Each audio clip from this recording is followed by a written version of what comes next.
গল্পকথন by আদর চ্যানেলে আপনাদের স্বাগতম। আপনারা শুনছিলেন সাদাত হোসেনের লেখা উপন্যাস শঙ্খচূড় দ্বিতীয় খণ্ড। আজ শুনবেন ত্রয়োদশ পর্ব। অরুণাদিত্যের গুপ্তচর সৈনিকেরা ততক্ষণে স্থান ত্যাগ করেছে। যত দ্রুত সম্ভব এই সংবাদ তাদের পৌঁছে দিতে হবে অরুণাদিত্যের কাছে। যদিও আজ ভোররাতে ঘুম ভেঙে উঠে ঠিক এমন কিছুর সম্ভাবনার কথাই বলেছিল অরুণাদিত্য। গতরাতে শৈলগিরি গিয়ে যখন তাকে কৃষ্ণেন্দু মিত্রের অভাবনীয় বিশ্বাসঘাতকতার কথা জানিয়েছিল, তখন হতভম্ব হয়ে গিয়েছিল সে। কি করবে বুঝে উঠতে পারছিল না। অশোক তখন জিজ্ঞেস করেছিল, আমরা কি তবে এখন বা আজ গভীর রাতেই আক্রমণ করব? না, মৃদুকণ্ঠে বলেছিল অরুণাদিত্য। কেন? কারণ বলে বেশ কিছুক্ষণ চুপ করেছিল অরুণাদিত্য। তারপর দ্বিধান্বিত কণ্ঠে বলেছিল, আমার ধারণা যুদ্ধ এখনো শেষ হয়নি। যুদ্ধ এখনো শেষ হয়নি? কপাল কুঁচকে জিজ্ঞেস করেছিল তীর্থঙ্কর। হুম। কেন? আর কি যুদ্ধ বাকি আছে? আসল যুদ্ধ। আসল যুদ্ধ কি? সৃজিতা ও কৃষ্ণেন্দু মিত্রের যুদ্ধ। কি বলছেন আপনি? একই সঙ্গে অনেকগুলো কণ্ঠ যেন প্রতিধ্বনি তুলল। সৃজিতা ও কৃষ্ণেন্দু মিত্রের যুদ্ধ? হুম। সেটা কি করে সম্ভব? তা জানি না, তবে আমার মন বলছে কোনো একটা ঝামেলা আছে। বলেই চুপ করে গিয়েছিল অরুণাদিত্য। তারপর সারা রাত মাত্র কয়েক পলকের জন্য ঘুমিয়েছিল। ভোররাতে যখন ঘুম ভেঙে যায়, তখন হঠাৎই চিন্তাটা মাথায় আসে তার। আর তৎক্ষণাৎ রত্নেশ্বর ঠাকুর ও প্রতাপনারায়ণকে ডেকে পাঠিয়েছিল সে। তারপর দীর্ঘ চিন্তা ভাবনা শেষে বলেছিল, সৃজিতাকে আমি যতটুকু চিনি ততটা আর কেউ তাকে চেনে না। আমার দৃঢ় বিশ্বাস সে কৃষ্ণেন্দু মিত্রের সঙ্গে একটি খেলা খেলেছে মাত্র। খেলা? জিজ্ঞেস করেছিলেন প্রতাপ নারায়ণ। কি খেলা? একটি ফাঁদ, এবং সেই ফাঁদে পা দিয়েছেন কৃষ্ণেন্দু মিত্র। কিসের ফাঁদ? সন্তানের মায়ের ফাঁদ। সৃজিতা যে তাকে একটা মিথ্যা আশ্বাসের টোপ ফেলে বড়শিতে গেঁথে ফেলেছে, এ আমি মোটামুটি নিশ্চিত। সে কৃষ্ণেন্দু মিত্রের সন্তানদের কিছুতেই মুক্তি দেবে না, বরং নিজের পুত্র হত্যার প্রতিশোধ সে নেবেই। অরুণের কথা শেষ হলেও ঘরের কেউ আর কোনো কথা বলেনি। বরং অরুণই পরে বলেছিল, আমার ধারণা আজ রাতে কিছু হবে না, যা হওয়ার হবে কাল রাতে। আজ রায়পুরের সৈন্যরা ক্লান্ত। তাছাড়া সৃজিতা চাইবে সবাইকে বিভ্রান্ত করতে। এমন একটি পরিস্থিতি সে তৈরি করবে যাতে কৃষ্ণেন্দু মিত্রের সৈন্যদের অসহায় অবস্থায় পাওয়া যায়, এবং কেউ যাতে ঘুণাক্ষরেও ভাবতে না পারে যে সৃজিতা তাদের সঙ্গে বিশ্বাসঘাতকতা করতে পারে। এজন্য কি করবে সে? আজ তো যুদ্ধ শেষ হতে হতে অনেক রাত হয়ে গেছে। সে সম্ভবত আগামীকাল সারাদিন ধরে বিজয় উৎসবের আয়োজন করবে। রাতে সেই উৎসব উদযাপন করা হবে। প্রচুর মদ্যপান করানো হবে কৃষ্ণেন্দু মিত্রের সৈনিকদের। এমনকি তাদের সঙ্গে কোনো অস্ত্রও থাকবে না। আর ঠিক তখনই মাতাল নিরস্ত্র সৈনিকদের উপর ঝাঁপিয়ে পড়বে সৃজিতার সৈনিকেরা। মাত্র কয়েক মুহূর্ত লাগবে কৃষ্ণেন্দু মিত্র বাহিনীকে নিশ্চিহ্ন করে দিতে। অরুণ কথা শেষ করলেও কেউ কথা বলেনি। তবে পরদিন দুপুর নাগাদ গুপ্তচর মারফত যে সংবাদ পাওয়া গেল, তাতে বোঝা গিয়েছিল অরুণাদিত্যের অনুমানই সঠিক। রায়পুর রাজবাড়ির দুর্গের সামনে বিশাল বিজয় উৎসবের আয়োজন করা হচ্ছে। রাতভর চলবে সেই বিজয় উৎসব, আর তাতে অংশ নেবে দুপক্ষের বিজয়ী সৈন্যরা। ঘটনা শুনে আর দেরি করেনি অরুণাদিত্য। নিজের বাহিনীকে প্রস্তুত হওয়ার নির্দেশ দিয়েছিল সে। বলেছিল, সন্ধ্যার পরপরই আমরা যাত্রা শুরু করব। মধ্যরাতের মধ্যে পৌঁছে যাব রায়পুর রাজবাড়ির দুর্গের কাছাকাছি। ততক্ষণে ওখানকার পরিস্থিতি স্পষ্ট হয়ে যাবে। তারপর অবস্থা বুঝে শেষ রাতের অন্ধকারে আক্রমণ করতে চাই আমি। শেষ রাতে কেন? কারণ তখন কৃষ্ণেন্দু মিত্রের সৈন্যদের হত্যা করে ক্লান্ত ও আনন্দিত থাকবে সৃজিতার বাহিনী। একই সঙ্গে নিশ্চিত তারা জানে তাদের সকল শত্রু নিশ্চিহ্ন হয়েছে। আর কোনো ভয় তাদের নেই। ওই সময় অন্ধকারে আমাদের অতর্কিতে আক্রমণে তার হতভম্ব হয়ে যাবে, দিশেহারা হয়ে পড়বে। সুতরাং ওর চেয়ে ভালো সুযোগ আর হতে পারে না।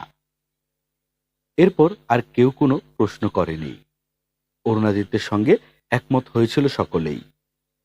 যত দ্রুত সম্ভব যাত্রার প্রস্তুতিও সম্পন্ন করা হয়েছিল।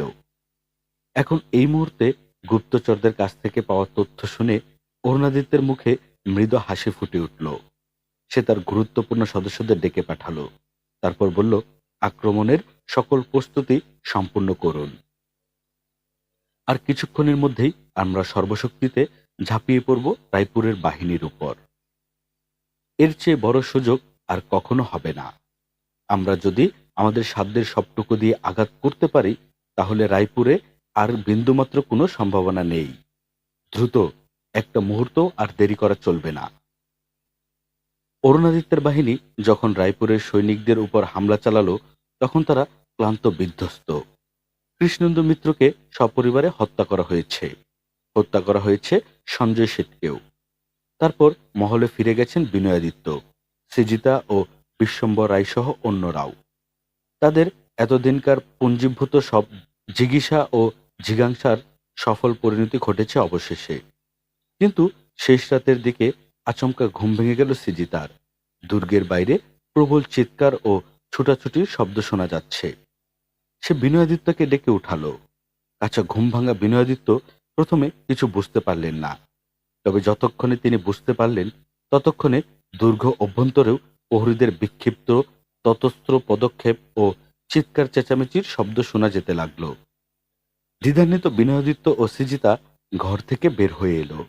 বের হয়ে এসেছেন বিশ্বম্বর রায়ও। বাইরে কিছু একটা হচ্ছে, কিন্তু কি হচ্ছে তা যেন কেউই সহসা আঁচ করতে পারল না। এর অবশ্য যথার্থ কারণও আছে। এই পরিস্থিতিতে খুব খারাপ কিছু ঘটার কোনো সম্ভাবনাই নেই। কোনো শত্রু অবশিষ্ট নেই যারা এই শেষ রাতে তাদের আক্রমণ করতে পারে। তাহলে কি হচ্ছে বাইরে? বিশ্বম্বর রায় পাগলের মতো ছুটতে লাগলেন দুর্গপ্রাচীরের চূড়ায়। তার সঙ্গে সঙ্গে ছুটল সৃজিতা ও বিনয়াদিত্যও। তারপর যে দৃশ্য তারা দেখলেন, তাতে আতঙ্কে রক্ত হিম হয়ে এলো। ক্লান্ত বিধ্বস্ত ও টানা নির্ঘুম সৈনিকেরা তখন খোলা প্রান্তরে বা সামিয়ানার নিচে মরার মতো ঘুমিয়েছিল। তাদের বেশিরভাগের অস্ত্র প্রস্তুত অবস্থায় ছিল না। ফলে হঠাৎ ঘুম ভেঙে শত শত সৈনিকের চতুর্মুখী আক্রমণে তারা দিশেহারা, হতবিহ্বল হয়ে পড়ল। ছুটে পালাতে চাইল দিক বিদিক, কিন্তু তা সম্ভব হলো না। কারণ বেশিরভাগ সৈনিকই পিষ্ট হয়ে যেতে লাগলো ছুটন্ত ঘোড়ার খুরের তলায়। আর যারা উঠে ছোটার চেষ্টা করছিল, তারাও সহজ লক্ষ্য হচ্ছিল তীরন্দাজের তীরের কিংবা অশ্বারোহী সৈনিকদের তলোয়ারের। এ এক ভয়ানক বিভৎস দৃশ্য। কিন্তু কারা এরা? কোথা থেকে এলো? এদের উদ্দেশ্যই বা কি? অনেক ভেবেও এসব প্রশ্নের কোনো উত্তর খুঁজে পেলেন না কেউ। তবে ওই দুর্গচূড়ায় দাঁড়িয়ে হঠাৎই গা শিউরে ওঠা এক দৃশ্য দেখল সৃজিতা। মশালের আলোয় ঘোড়ার পিঠে দুর্ধর্ষ এক যোদ্ধার উপর চোখ আটকে গেল তার। মনে হচ্ছে যেন বুনো কোনো আক্রোশে একের পর এক শত্রু সৈন্য হত্যা করে চলছে সে। বিশেষ করে যে সকল সৈনিক ততক্ষণে তাদের অস্ত্র খুঁজে পেয়ে প্রতিঘাত করার চেষ্টা করছিল, তাদের উপর সাক্ষাৎ নরক নামিয়ে আনতে লাগলো মানুষটি। বিদ্যুৎ স্ফুলিঙ্গের মতো ঝলসে উঠেছে তার তরবারি, আর সঙ্গে সঙ্গে ছিটকে যাচ্ছে রক্ত। অসুরিক কোনো শক্তি যেন ভর করেছে মানুষটির তলোয়ারে। দুর্গ পাহারায় থাকা সৈন্যরা সশস্ত্র, কিন্তু তরুণ ওই যোদ্ধা তাদের চোখের পলকে পরাস্ত করতে লাগলো। একের পর এক লাশ পড়ে থাকতে লাগলো তার চারপাশে। ততক্ষণে দুর্গের সিংহ দরজার কাছেও পৌঁছে গেছে সে। সেখানে মশালের আলো উজ্জ্বল। সেই উজ্জ্বল আলোয় ভয়ঙ্কর দুর্দর্শ তরুণ ওই যোদ্ধাকে চিনল সৃজিতা। অরুণাদিত্য। অরুণাদিত্য এখানে, এই বেশে? এ কি করে সম্ভব? সে হঠাৎ বিড়বিড় করে বলতে থাকল, অরুণ, অরুণ, অরুণাদিত্য। অরুণাদিত্য এখানে এলো কি করে? কি করে এখানে এলো সে এই বেশে? বিনয়াদিত্য ও বিশ্বম্বর রায়ও ততক্ষণে ঘটনা বুঝতে পেরেছেন। কিন্তু অরুণ কি করে এত বড় বাহিনী নিয়ে এসেছে? সেই প্রশ্নের উত্তর কারো কাছেই নেই, নেই ভাববার সময়ও। আর কিছুক্ষণের মধ্যেই তারা দুর্গাবন্তরে ঢুকে পড়বে, তারপর নির্বিচার হত্যাকাণ্ড চালাবে। তার আগেই নারী ও শিশুদের রক্ষা করতে হবে। দুর্গের গুপ্ত সুড়ঙ্গ পথে পালানোর ব্যবস্থা করতে হবে তাদের। সেই চেষ্টাই করলেন বিশ্বম্বর রায় ও বিনয়াদিত্য। সৃজিতাকে তার সন্তানসহ পাঠিয়ে দেওয়া হলো গুপ্ত পথে। সঙ্গে রাজপরিবারের আরও যে সকল সদস্য ছিল তাদেরও যতটা সম্ভব নিরাপদে চলে যাওয়ার ব্যবস্থা করা হলো। কিন্তু নারীদের পক্ষে একা অতটা পথ যাওয়া সম্ভব নয়, তাদের সঙ্গে পুরুষ সঙ্গী দরকার। তাছাড়া রাজা বিশ্বম্বর রায় ও বিনয়াদিত্যকেও সুড়ঙ্গ পথে পালাতে হবে। তাদের নিয়ে যাওয়ার জন্য একটি ক্ষুদ্র দেহরক্ষী বাহিনীও প্রস্তুত করা হলো। সৃজিতা গুহার অভ্যন্তরে তখন অপেক্ষা করছিল, বারবার ডাকছিল বিনয়াদিত্যকে। কিন্তু বিনয়াদিত্য যাবেন কি করে? তার চোখ আটকে গেছে ঘরের দরজায়। সেখানে রক্তাক্ত চেহারায় উদ্যত তলোয়ার হাতে যে মানুষটি দাঁড়িয়েছে, তাকে তিনি এই জীবনে আর কখনো দেখতে চাননি, কিংবা দেখলেও এভাবে কোনোদিন তার মুখোমুখি হতে চাননি। ওই মুখটির মুখোমুখি দাঁড়াবার ক্ষমতা তার নেই। কিন্তু এখন তিনি কি করবেন? ওই যে মানুষটার দিকে তাকিয়ে আছে, ওই যে তার চোখে অগ্নিদৃষ্টি, ওই দৃষ্টি তিনি এড়াবেন কি করে? ওই চোখে কি? প্রতিহিংসা, জিঘাংসা, বিদ্বেষ, ঘৃণা, না খুন? বিনয়াদিত্য জানেন না। তবে তার পাশে দাঁড়ানো সৈনিক দুজন হঠাৎ তলোয়ার বাগিয়ে আক্রমণ করল অরুণাদিত্যকে, সঙ্গে বিশ্বম্বর রায়ও। তিনজনের আচমকা আক্রমণে প্রথমে খানিক কোণঠাসা হয়ে পড়ল অরুণ। সুযোগটা নিলেন বিনয়াদিত্যও। তিনিও খাপ থেকে তলোয়ার বের করলেন, কিন্তু সেই তলোয়ার চালানোর সুযোগ তিনি পেলেন না। তার আগেই তিনটি ছিন্ন ভিন্ন লাশ পড়ে রইল তার সামনে। কেউ যে এমন ক্ষিপ্রতার সঙ্গে তলোয়ার চালাতে পারে তা বিশ্বাসই করতে পারছিলেন না বিনয়াদিত্য। তিনি ভীত, কম্পিত ও হতভম্ব চোখে তাকিয়ে রইলেন অরুণাদিত্যের চোখে। কিন্তু কি করবেন কিছুই বুঝতে পারছিলেন না। একবার ভাবলেন পা জড়িয়ে ধরে প্রাণ ভিক্ষা চাইবেন, একবার ভাবলেন আঘাত করতে উদ্যত হবেন, আবার পরক্ষণে মনে হলো পেছনের দরজা দিয়ে কিংবা সুড়ঙ্গ পথে নেমে ছুটে পালানোর চেষ্টা করবেন। কিন্তু এর কিছুই তিনি করতে পারলেন না, কারণ তার পা জোড়া যেন অবশ হয়ে গেছে, আটকে আছে মেঝের সঙ্গে। অনেক চেষ্টা করেও সেই পা তিনি নড়াতে পারলেন না। তার বুকের ভেতরটা কাঁপছে, গলা শুকিয়ে আসছে। বার কয়েক ঢোক গিলে গলাটা ভিজিয়ে নেওয়ার চেষ্টা করলেন, কিন্তু পারলেন না। অরুণ ততক্ষণে তার দিকে এগিয়ে এসেছে। তার হাতে সেই ভয়ঙ্কর রক্তমাখা তলোয়ারখানা। সে সেই তলোয়ারটা উঁচু করে ধরল বিনয়াদিত্যের মাথার উপর। বিনয়াদিত্য প্রবল আতঙ্কে চোখ বন্ধ করে ফেললেন। তারপর বিড়বিড় করে এসব বলতে লাগলেন। তার সারা শরীর কাঁপছে। একটা উষ্ণ তরল যেন পা বেয়ে নেমে যেতে লাগলো নিচে, তারপর ভিজিয়ে দিতে লাগলো মেঝে। অরুণ চকিতে একবার দৃশ্যটা দেখল, তারপর মাথার উপর থেকে নামিয়ে আনলো তলোয়ারখানা। বিনোদিত্য দীর্ঘ সময় চোখ বন্ধ করে অপেক্ষা করতে লাগলেন অন্তিম আঘাতের। কিন্তু সেই আঘাতটা আর এলো না। অবশেষে ভয়ে ভয়ে চোখ মেলে তাকালেন তিনি। দেখলেন অরুণ তখনও দাঁড়িয়ে আছে তার সামনে। তার চোখে প্রবল ঘৃণা, তবে সেই ঘৃণার সঙ্গে করুণাও। তিনি হঠাৎ হাত জোর করে হাউমাউ করে কেঁদে ফেললেন। কেঁদে কেঁদে কিসব বলতে লাগলেন। অরুণ অবশ্য সেসব শুনল কিনা বোঝা গেল না। তবে সে হঠাৎই একদলা থুতু ছুঁড়ে মারল বিনয়াদিত্যের মুখে। তারপর পায়ের গোড়ালির উপর ভর দিয়ে ঘুরল, তারপর বেরিয়ে গেল ঘর থেকে। বিস্মিত বিপর্যস্ত বিনয়াদিত্য অরুণের সেই প্রস্থান পথের দিকে তাকিয়ে রইলেন। তার চোখ, নাক, মুখ বেয়ে তখন গড়িয়ে পড়ছে একগাদা গাগিন গিনে থকথকে থুতু। মহারণের মহাসমাপ্তি ঘটেছে। চারপাশ শান্ত, শুনশান। দিন দুই কেটে গেলেও রায়পুর ছেড়ে এখনো যায়নি অরুণাদিত্য। তার সঙ্গে রয়ে গেছেন রত্নেশ্বর ঠাকুর, প্রতাপনারায়ণ, শৈলগিরি সহ আরও অনেকে। তবে সৈনিকেরা বেশিরভাগই চন্দ্রগড়ের উদ্দেশ্যে রওনা হয়ে গেছে। কৃষ্ণমিত্র কিংবা অক্ষয়াদিত্যের সঙ্গে আসা আহত যে অল্প কিছু সৈনিক, চিকিৎসক, নারী বা সেবিকা বেঁচে ছিল, তাদেরও সঙ্গে করে নিয়ে গেছে তারা। এটি অরুণাদিত্যের নির্দেশ। সে বলেছে তারা চন্দ্রগড়ের প্রজা, সুতরাং অক্ষয়াদিত্য বা কৃষ্ণেন্দু মিত্রের সঙ্গে যুদ্ধে অংশ নিলেও তাদের চিকিৎসা ও শুশ্রূষার দায়িত্ব চন্দ্রগড়েরই। তারা কিছুতেই অরুণাদিত্যের শত্রু নয়। সমস্যা হচ্ছে রায়পুরের সিংহাসন নিয়ে। বিশ্বম্বর রায়ের মৃত্যুর পর এর ক্ষমতায় কে আহরণ করবে, এই নিয়ে দফায় দফায় বৈঠক চলল। সেখানে নানাজন নানা মত দিতে লাগলেন। অরুণাদিত্য অবশ্য চুপচাপ সেসব কথা শুনল, কোনো প্রত্যুত্তর করল না। তবে শেষ অবধি সে রত্নেশ্বর ঠাকুরকে জিজ্ঞেস করল, আপনি বলুন, রায়পুরের সিংহাসনের জন্য এই মুহূর্তে যোগ্য ব্যক্তি কে? রত্নেশ্বর ঠাকুর বেশ খানিকটা সময় নিলেন উত্তর দেওয়ার জন্য। তারপর বললেন, সাধারণত একটি রাজ্য কর্তৃত অন্য রাজ্য পরিচালিত হলে সেই রাজ্য বিজয়ীদের দখলে চলে যায়, আর সেক্ষেত্রে রায়পুরকে চন্দ্রগড়ের অন্তর্ভুক্ত করাটাই সমীচীন হবে বলে মনে করি আমি।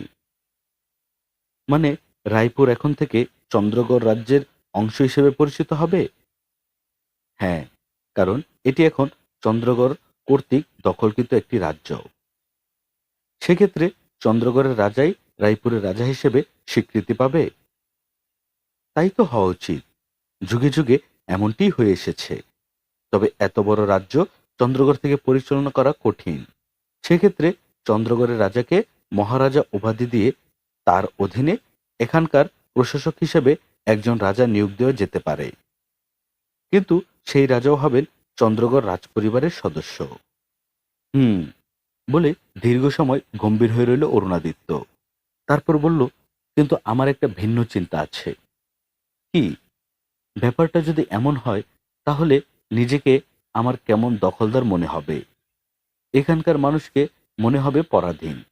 কিন্তু আমি তো দখলদার নই, অন্যকে পরাধীনও করতে চাইনি কখনো।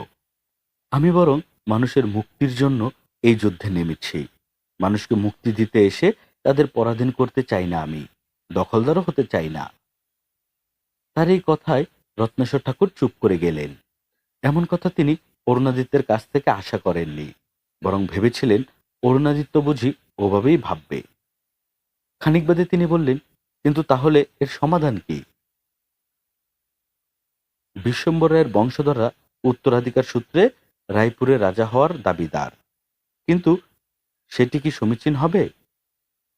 আমি সেটিও ভাবছি না। তাহলে আপনি একটা কথা বলতেন আমায়, মনে আছে? কি কথা? রাজা হতে হলে তা হতে হয় সিংহাসনের আরোহণের আগেই। যে সিংহাসনে আরোহণ না করেও মানুষের রাজা হয়ে উঠতে পারে, সেই সত্যিকারের রাজা।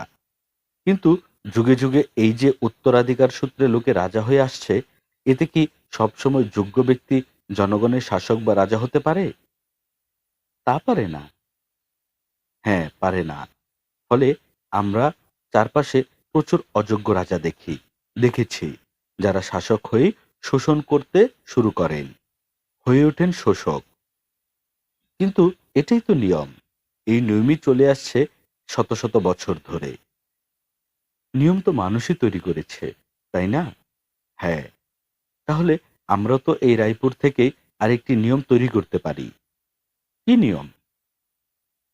এখন থেকে এখানে আর উত্তরাধিকার সূত্রে নয়, রাজা হবে সে যে যোগ্য, যে সিংহাসনে আরোহণের আগেই জনগণের কাছে রাজা হয়ে উঠতে পেরেছে।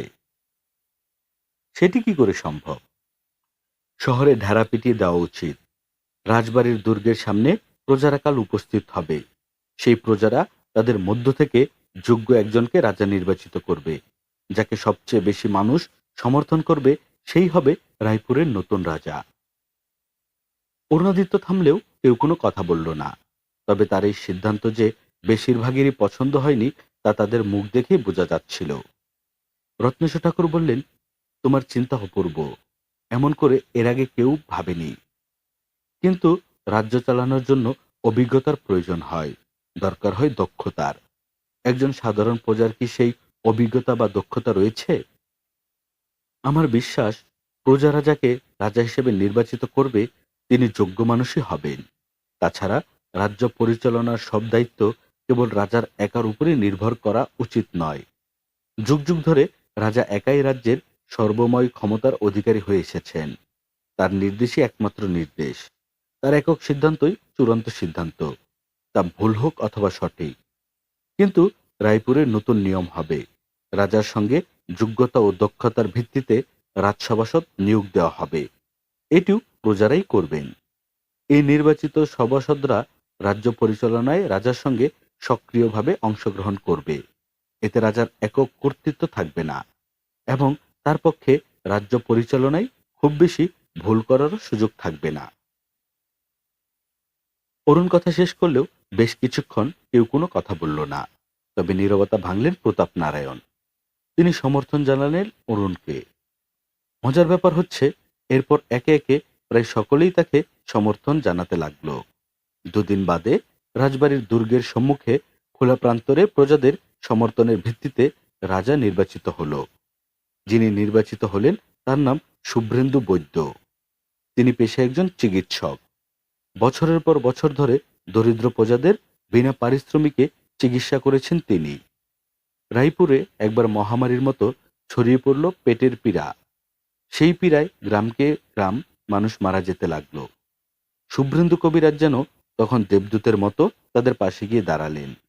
রাত দিন একাকার করে সাধ্যমতো চিকিৎসা দিতে লাগলেন। তার একটি ক্ষুদ্র অনুসারী দলও রয়েছে। তারাও প্রাণান্ত চেষ্টা করতে লাগলো। সাধ্যমতো খাবার, পথ্য, শুশ্রূষার ব্যবস্থাও করেছিল।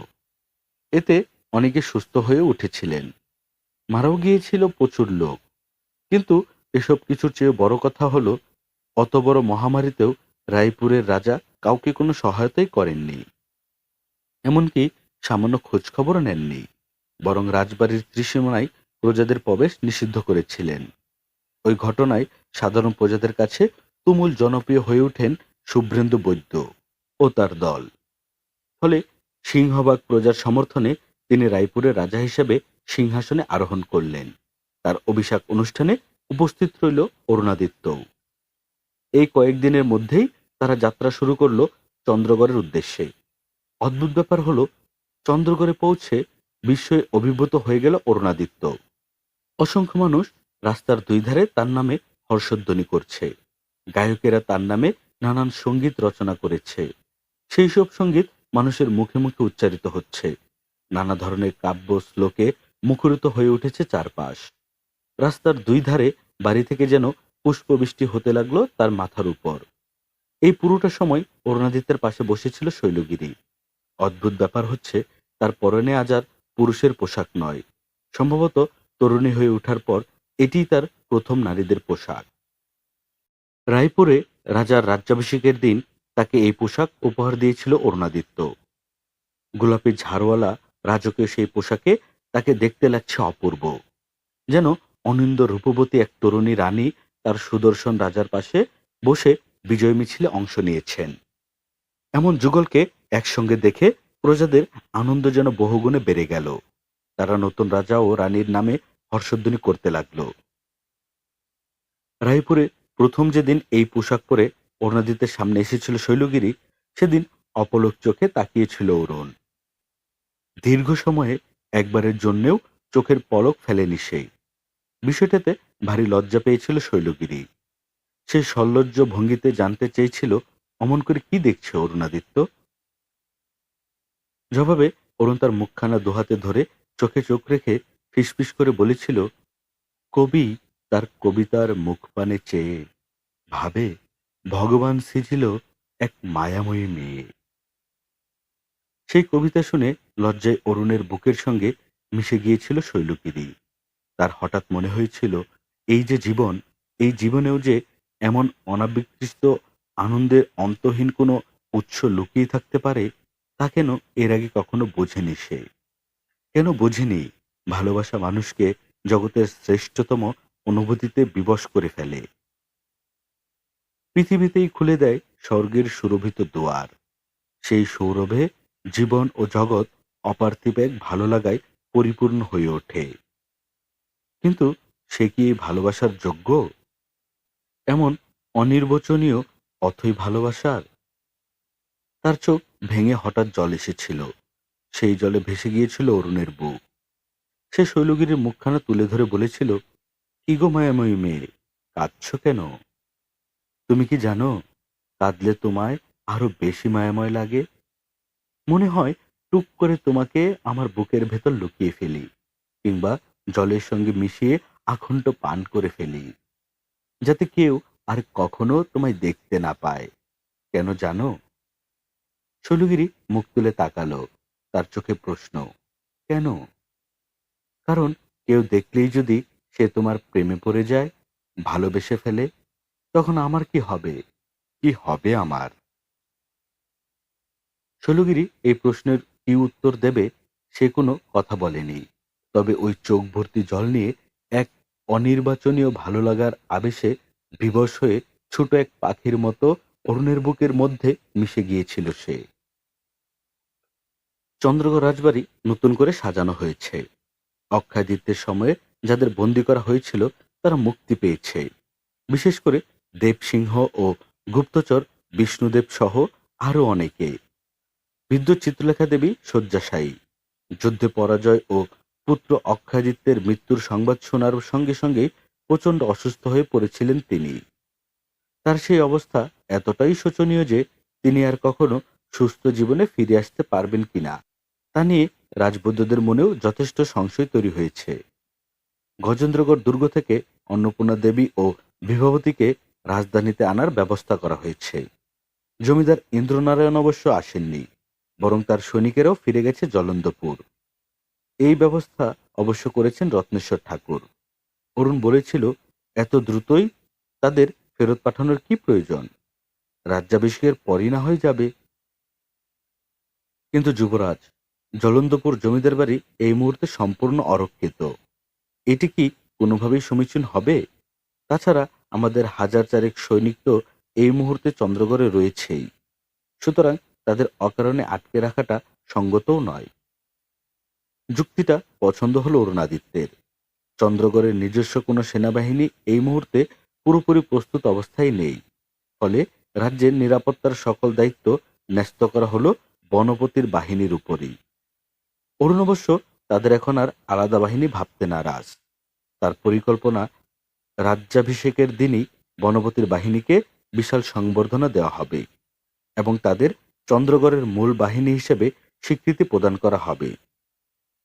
জলন্দপুরের বাহিনী আগেভাগেই রাজধানী প্রস্থান করায় তাদের জন্য আলাদা করে ছোটখাটো একটি সংবর্ধনা আয়োজন করা হলো। অরুণাদিত্যের রাজ্যাভিষেকের দিনক্ষণও নির্ধারণ করা হয়ে গেছে। সঙ্গে আরও একটি সিদ্ধান্ত নিয়ে ফেলেছে সে। রাজ্যাভিষেকের দিনই শৈলগিরির সঙ্গে বিবাহ বন্ধনে আবদ্ধ হবে। যদিও অন্নপূর্ণা দেবী ও বিভাবতী এতে যথেষ্টই মনঃক্ষুণ্ণ হয়েছেন। প্রথমত, চন্দ্রবংশের সঙ্গে কিছুতেই কোনো ধরনের সম্পর্ক করতে আগ্রহী নন তারা। দ্বিতীয়ত, শৈলগিরি কথা বলতে পারে না। এমন একজনকে রাজ্যের রানী বানালে সেটি প্রজাদের মধ্যে অসন্তোষ তৈরি করতে পারে। বিষয়টিকে স্বাভাবিকভাবে নাও নিতে পারে তারা। তারা এখনো জানে না যে তাদের নতুন রাজার পাশে যে রূপবতী তরুণীটি বসেছিল সে আসলে মূক, কথা বলতে পারে না। কিন্তু এটি জানার পর তাদের প্রতিক্রিয়া কি হবে তা নিয়ে তারা যথেষ্টই চিহ্নিত। কারণ রানীর এই অবস্থাকে রাজ্যের জন্য অমঙ্গলজনক বা অশুভ কিছু ভাবতে পারে প্রজারা। অরুণাদিত্য অবশ্য কারো কথাই শুনল না, বরং ভয়ানক এক অভিযোগের কাঠগড়ায় দাঁড় করালো অন্নপূর্ণা দেবীকে। বলল, শৈলগিরির এই পরিণতির জন্য কে দায়ী ঠাকুমা? এজন্য দায়ী আপনি। এবার একবার চিন্তা করুন তো, ওই অপরাধের জন্য আপনার কি শাস্তি হওয়া উচিত? অন্নপূর্ণা দেবীর হঠাৎ মনে হলো তিনি আজকাল অরুণকে ভয় পেতে শুরু করেছেন। এমনকি বিনয়াদিত্য কিংবা সৃজিতার বিষয়েও তাকে কিছু জিজ্ঞেস করার সাহস তার হয়নি। তবে লোকমুখে নানা কথা শুনেছেন। এর মধ্যে একটি হলো, সৃজিতা তার সন্তানকে নিয়ে পালাতে পেরেছিল, কিন্তু সে কোথায় আছে, কিভাবে আছে তা কেউ জানে না। আর সুযোগ পেয়েও বিনয়াদিত্যকে হত্যা করেনি অরুণ। ফলে সৃজিতার সঙ্গে সুড়ঙ্গ পথে রওনা দেয় সেও। কিন্তু তারা কোথায় আছে, কিভাবে আছে তা কেউই নির্দিষ্ট করে বলতে পারেনি। এর মধ্যে আরও একটি সংবাদ শোনা গেল। ওই ঘটনার দিন দুই বাদে রায়পুর থেকে আসা একখানা বজরা প্রবল ঝড়ের মুখে চন্দ্রবতী নদীতে ডুবে গেছে। মৃত যাত্রীরা সব ভেসে গেছে জলে। এমন কি হতে পারে যে তাদের মধ্যে বিনয়াদিত্য কিংবা সৃজিতাও ছিল? অন্নপূর্ণা এই প্রশ্নের উত্তর জানেন না, জানেন না আর কেউই। শেষ অবধি শৈলগিরির সঙ্গে অরুণাদিত্যের বিয়ের দিনক্ষণ ঠিক হলো। একই দিনে ঠিক হলো তার রাজ্যাভিষেকের সময়ও। চারদিকে সাতশ্বাস রব পড়ে গেল। চন্দ্রগড়ের ইতিহাসে এমন আনন্দঘন মুহূর্ত আর কখনো আসেনি। রাজপ্রাসাদের বাইরে প্রজাদের ঢল। অরুণাদিত্যের সিংহাসনে আরোহণ এবং বিয়ের সকল আনুষ্ঠানিকতা শেষে রাজা রানী প্রজাদের মুখ দর্শন করবেন। আর কিছুক্ষণের মধ্যেই সুবসিত রাজদরবারে জমকালো আয়োজন শুরু হবে। বিয়ের পোশাকে শৈলগিরিকে দেখে মনে হচ্ছে স্বর্গের উর্বশী। অপূর্ব বিবায় বিভাবতী হয়ে উঠেছে সে। তার সাজসজ্জাও হয়েছে চোখ বাঁধিয়ে দেওয়ার মতো।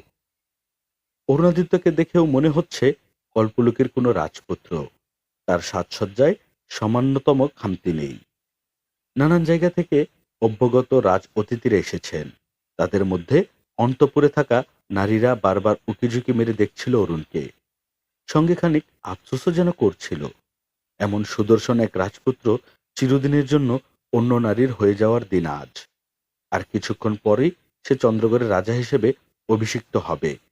একই সঙ্গে হয়ে যাবে অন্য এক নারীর স্বামীও। বিষয়টি নিয়ে অন্দরমহলের নারীদের ফিসফাস হাসি ঠাট্টা আক্ষেপের কথাও টুকটাক ভেসে আসছিল। অন্নপূর্ণা দেবী ও বিভাবতী অবশ্য ভীষণ ব্যস্ত, একই সঙ্গে চিহ্নিত। এর আগে যতবারই শুভ কোনো ঘটনা ঘটতে গিয়েছে ততবারই অরুণাদিত্যের জীবনে নেমে এসেছে ভয়াবহ অশুভ কোনো ছায়া। তারপরও বহু বছর আগে ষড়যন্ত্রের শিকার হয়ে জলে ভাসিয়ে দেওয়া রাজা বিনয়াদিত্যের কথা ভেবেও ভীষণ বিষাদগ্রস্ত তারা। অন্নপূর্ণা দেবীর কাছ থেকে বিজয়াদিত্যের অসুস্থতার আসল ঘটনা জেনেছিল বিভাবতী। শুনে স্তব্ধ হয়ে গিয়েছিলেন। কিন্তু কি করবেন তখন? কোথায় খুঁজবেন তাকে? তাছাড়া এতদিনে তিনি বেঁচে আছেন না মরে গেছেন কে জানে। বেঁচে থাকলে নিশ্চয়ই ফিরে আসতেন বিজয়াদিত্য। আর তাহলে আজকের দিনে তার চেয়ে সুখী আর কেউ হতো না। এসব নানা কথা ভেবে গোপন দীর্ঘশ্বাস বুকে চেপে রাখলেন বিভাবতী ও অন্নপূর্ণা দেবী। সঙ্গে সতর্ক হয়ে উঠলেন, অন্তত অরুণাদিত্যকে যেন আর কোনো অশুভ শক্তি কখনো ছুঁয়ে দিতে না পারে। সে কারণে তাকে সামনে বসিয়ে তার মঙ্গল কামনা ও অশুভ রাহুর গ্রাস থেকে মুক্তির প্রার্থনায় দীর্ঘ সময় ধরে নানা রকম পূজা অর্চনা আচার অনুষ্ঠান করলেন। সারা শরীরে মন্ত্রপুত জল ছিটিয়ে দিলেন। ধূপকাঠি জ্বালালেন তার চারপাশে। সব আয়োজন শেষে অরুণ যখন মহল থেকে বের হলো তখন যেন চোখ আটকে যাচ্ছিল সকলের। শৈলগিরি ততক্ষণে রাজদরবারে পৌঁছে গেছে। রাজার আসনের পাশেই প্রায় একই রকম আরো একটি আসন। সেই আসনখানি নতুন রানীর জন্য সংরক্ষিত। অভ্যাগত অতিথি থেকে শুরু করে রাজসভাসদ সকলেই অপেক্ষা করছিলেন নতুন যুগলের। প্রথমে অরুণের রাজ্যাভিষেক হবে, তারপর লগ্নমতে বিয়ের অনুষ্ঠান। কিন্তু শৈলগিরি পৌঁছে গেলেও অরুণ তখনও পৌঁছায়নি। মা ও ঠাকুমার ওসব আচার অনুষ্ঠানের কারণেই বেশ বিলম্ব হতে লাগলো তার। বিষয়টিতে মন খারাপ হয়ে গেল শৈলগিরির। সে ভেবেছিল অরুণ সিংহাসনে বসে থাকবে, আর ঠিক তখনই রানীর মতো দরবারে প্রবেশ করবে সে। আজ যে তাকে কি অসম্ভব সুন্দর লাগছে তা সে নিজেই বুঝতে পারছে। আচ্ছা, অরুণ যদি তাকে অমন করে দেখতে পেত তাহলে নিশ্চয়ই চোখ ফেরাতে পারত না। অথচ এখন কিনা সে একা একা বসে আছে তার আসনে। কেন এত দেরি করছে অরুণ? বিষয়টি চিহ্নিত করে তুলল উপস্থিত সবাইকে। অরুণ রয়েছে তার মায়ের মহলে। রত্নেশ্বর ঠাকুর হঠাৎ অশোক তীর্থঙ্করকে ডাকলেন। তারপর বললেন, তোমরা কি একটু ওই মহলে গিয়ে দেখে আসবে কি হয়েছে তার, কেন এত বিলম্ব করছে? অশোক তীর্থঙ্কর ছুটে বেরিয়ে এলো দরবার থেকে। রাজবাড়ির এই মূল মহলের সামনে দীর্ঘ খোলা চত্বর। সেখানে নানা রঙের পুষ্পশোভিত বাগান। সেই বাগান পেরিয়ে তারা যখন বিভাবতীর মহলের সামনে এসে দাঁড়ালো তখন সেখানে অভাবনীয় এক ঘটনা ঘটেছে। অরুণাদিত্য সকল সাজসজ্জা আচার অনুষ্ঠান শেষে কেবল মহল থেকে বেরিয়ে সিঁড়ির সামনে এসে দাঁড়িয়েছে। রাজদরবারের মূল মহলের দিকে যাত্রা শুরু করবে। ঠিক সেই মুহূর্তে কোথা থেকে হন্তদন্ত হয়ে ছুটে এলো ভানু। এতদিন অরুণাদিত্যের সঙ্গে ঠিকঠাক দেখা সাক্ষাৎ হয়নি তার। এর অবশ্য কারণও আছে। ওই অবিরাম সুদীর্ঘ যাত্রা ও যুদ্ধ প্রস্তুতিতে শত শত ঘোড়ার সেবা শুশ্রূষাতেই ব্যস্ত ছিল সে। আর অরুণাদিত্য ব্যস্ত ছিল তার অতি গুরুত্বপূর্ণ সব কার্যক্রম নিয়ে। ফলে বেশ কিছুদিন তাদের সেভাবে দেখা সাক্ষাৎই হয়নি। কিন্তু ভানুর হঠাৎ কি হলো? সে এভাবে কোথা থেকে ছুটে এলো? তার চোখ মুখ এমন লাগছে কেন? অরুণাদিত্যকে কানে কানে কিছু একটা বলল ভানু। তার সঙ্গে সঙ্গে শির দ্বারা বেয়ে শিরশিরে এক অনুভূতি নেমে যেতে লাগলো অরুণের। তারপর ছড়িয়ে পড়তে লাগলো শিরা উপশিরায়। সমগ্র শরীর যেন ঝিমঝিম করছে। সে হঠাৎ ভানুর কাছ চেপে ধরল। ভানু বলল, যুবরাজ, এ এক অবিশ্বাস্য কাণ্ড। আমার হাত পা এখনো কাঁপছে। এই দেখুন, আমার গায়ের লোম দাঁড়িয়ে আছে। বলে সত্যি সত্যি নিজের হাতখানা উঁচু করে দেখাতে লাগলো সে। অরুণ বলল, তুই যা বলেছিস তা সত্যি? সত্যি যুবরাজ, শতভাগ সত্যি। ওই মেয়েটি পুষ্পলতা, ওই মেয়েটি সে, যাকে আমরা রামচন্দ্রপুর নামিয়ে দিয়ে এসেছিলাম। অতদিন একসঙ্গে পথ চলেছিলাম, কিন্তু আমরা কেউ তাকে চিনিনি, সেও আমাদের চিনিনি। এই যে দেখুন, আপনার হাতে লেখা চিঠি, এই চিঠিও আমি তার কাছেই পেয়েছি। অরুণ চিঠিখানা হাতে হতবুদ্ধির মতো দাঁড়িয়ে রইল। তার আচমকা মনে হলো চারপাশের পৃথিবীটা কাঁপছে। চোখে ঝাপসা দেখছে সে। পায়ের তলার মাটি টলে যাচ্ছে। বিভাবতী ও অন্নপূর্ণা দেবীও ততক্ষণে সিঁড়ি বেয়ে নেমে এসেছেন নিচের চত্বরে। তাদের দুজনের চোখে জিঘাংসু দৃষ্টি, অজানা আতঙ্ক। আবার কি হলো অরুণের? অরুণ হঠাৎ ফ্যাসফেসে গলায় বলল, পুষ্পলতা বেঁচে আছে মা, পুষ্পলতা বেঁচে আছে। মানে ভানু সে কথাই বলছে। ভানু, বিস্ফোরিত কণ্ঠে বললেন অন্নপূর্ণা দেবী অভিভাবতী। ভানু বলছে পুষ্পলতা বেঁচে আছে? আগে হ্যাঁ রানীমা, আমি নিজ চোখে তাকে দেখেছি। সে নিজেও বলেছে আমায়। কি বলছিস তুই? হ্যাঁ, রাজবাড়ির বাইরে উত্তরে যে জেলে পল্লীখানা রয়েছে, তার পাশে একখানা ঘরে সে আছে। সে ওখানে এলো কি করে? সে অনেক কথা রানীমা, সেসব পরে শুনবেন। আগে মেয়েটিকে ওখান থেকে আনতে হবে। ভীষণ অসুস্থ সে। অরুণাদিত্য হঠাৎ হাওয়ার বেগে ছুটতে শুরু করলো। তার সঙ্গে ছুটল ভানুও। অশোক ও তীর্থঙ্কর হতভম্ব ভঙ্গিতে তাকিয়ে রইল। এ তারা কি শুনছে? অরুণ যখন জেলেপল্লীর পাশের সেই ঘরখানাতে ঢুকল, তখন সেখানে মৃতের মতো পড়ে আছে পুষ্পলতা। তার চোখজোড়া মুদিত, কঙ্কালসার দেহ। কারো পায়ের শব্দ শুনেও চোখ তুলে তাকালো না। অরুণ কয়েক মুহূর্ত স্থির দাঁড়িয়ে রইল। তার চোখে মুখে বিস্ময়, বিষাদ, আনন্দ সব মিলিয়ে মিশে একাকার। সে দুপা এগিয়ে গিয়ে তক্তপোষের পাশে বসল।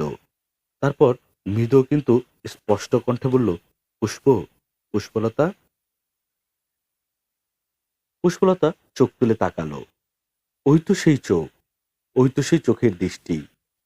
ওই দৃষ্টি অরুণ ভুলবে কি করে? তার হঠাৎ মনে হলো একখানা সুতীক্ষ্ণ তীরের ফলা ছুটে এসে যেন তার বুকটা এফুরোফুর করে দিতে লাগলো। সে হাত বাড়িয়ে পুষ্পলতার হাতখানা ধরল। তারপর ফিসফিস করে বলল, আমি অরুণ পুষ্পলতা, আমি অরুণ। আমি তোমার অরুণাদিত্য। তুমি আমায় চিনতে পারোনি? কেন চিনতে পারোনি আমায়? পুষ্পলতা কথা বলল না। সে আবার চোখ বন্ধ করে ফেলল। তার ধারণা সে স্বপ্ন দেখছে। এরকম নানান স্বপ্ন সে দেখতেই থাকে। আজকাল এমন অবস্থা হয়েছে যে কোনটা স্বপ্ন আর কোনটা বাস্তব তা সে বুঝতেই পারে না। যেন এক বিভ্রমের পৃথিবীতে বসবাস করছে। এখানে আসলে সত্য মিথ্যা বলতে কিছু নেই, কিংবা সকলই সত্যি, সকলই মিথ্যা। কিন্তু সে কিছু ধরতে গেলেই তা মুহূর্তে হাওয়ায় মিলিয়ে যায়। না হলে কিছুদিন ধরে যা ঘটছে তা কি করে সত্যি হয়? সেই যে অত দীর্ঘ বিপুল সংকুল যাত্রা শেষ করে রামচন্দ্রপুর থেকে জলন্দপুর ফিরল সে, তারপর কি দেখলো সামনে? কোথাও কেউ নেই, কিচ্ছু নেই। অথচ তাদের বাড়িখানা দিব্যি দাঁড়িয়ে আছে।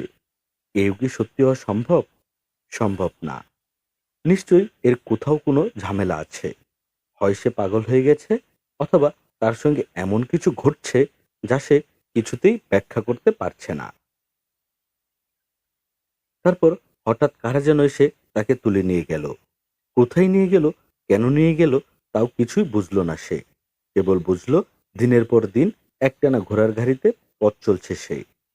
তারপর নদী পেরিয়েছে, তারপর আবার ঘোড়ার গাড়ি, তারপর কতগুলো মেয়ের সঙ্গে তাকে রেখে যাওয়া হলো একটি তাঁবুতে।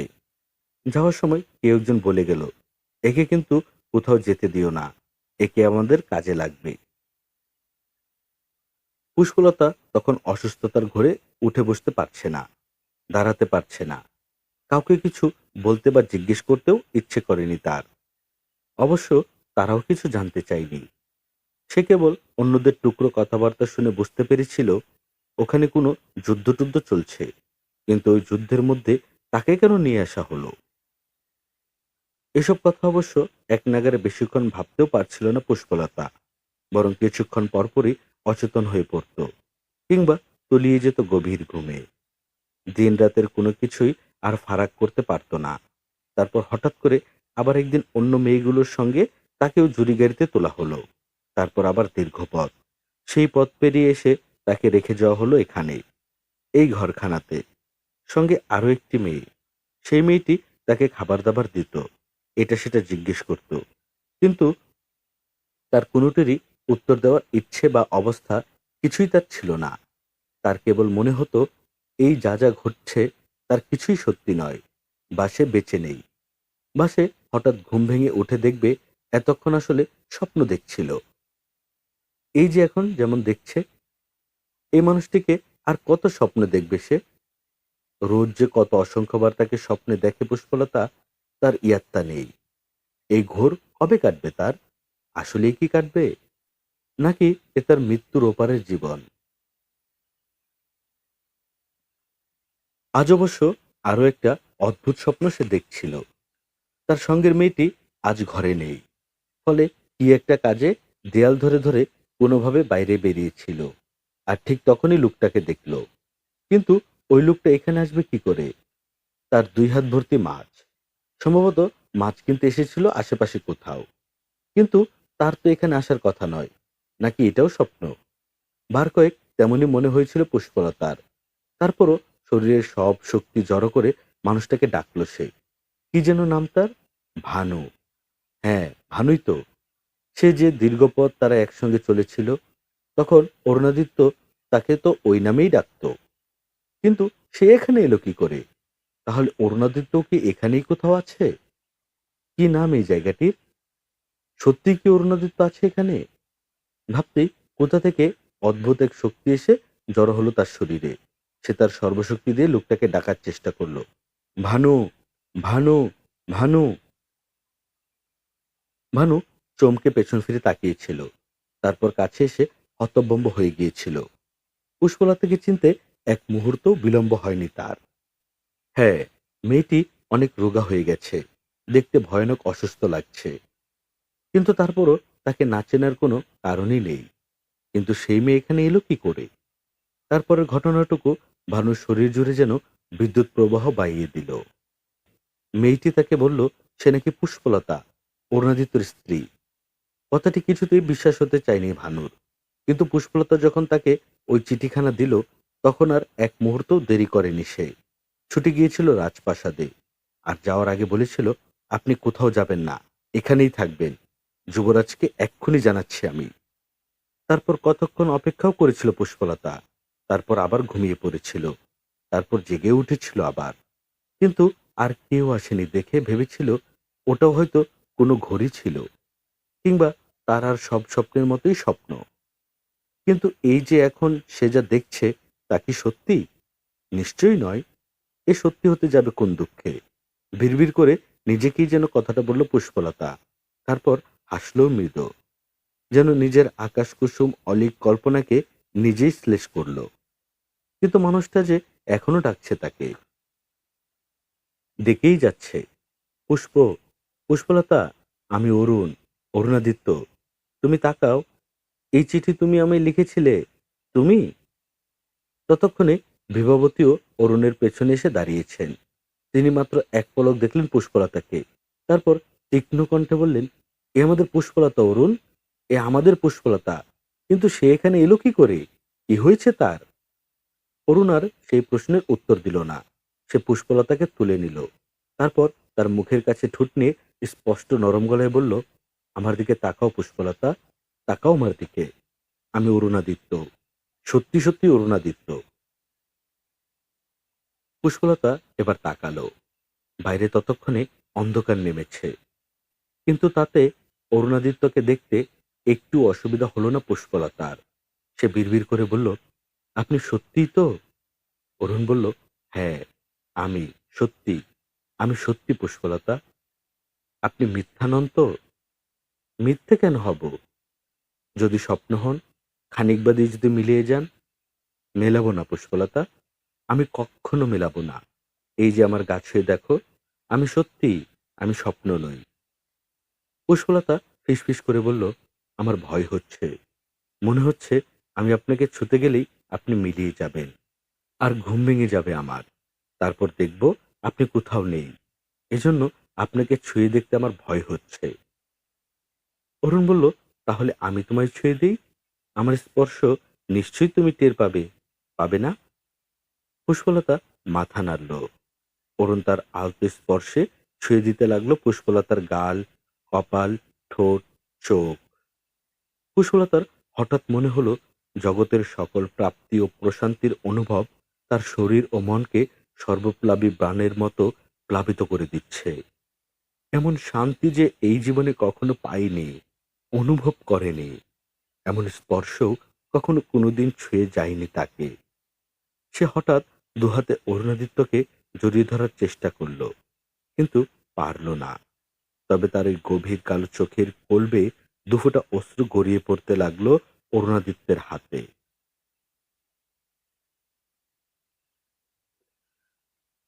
প্রিয় শ্রোতা বন্ধুরা, আপনারা শুনছিলেন সাদাত হোসেনের লেখা উপন্যাস শঙ্খচূড় দ্বিতীয় খণ্ড। আজ শুনলেন ত্রয়োদশ পর্ব। গল্প পাঠে আমি আদর ছিলাম আপনাদের সঙ্গে। এরকম গল্প আমরা প্রতিনিয়ত আপলোড করে যাচ্ছি। আপনি যদি আমাদের চ্যানেলে নতুন হয়ে থাকেন, তাহলে অবশ্যই আমাদের চ্যানেলটি সাবস্ক্রাইব করে দিবেন।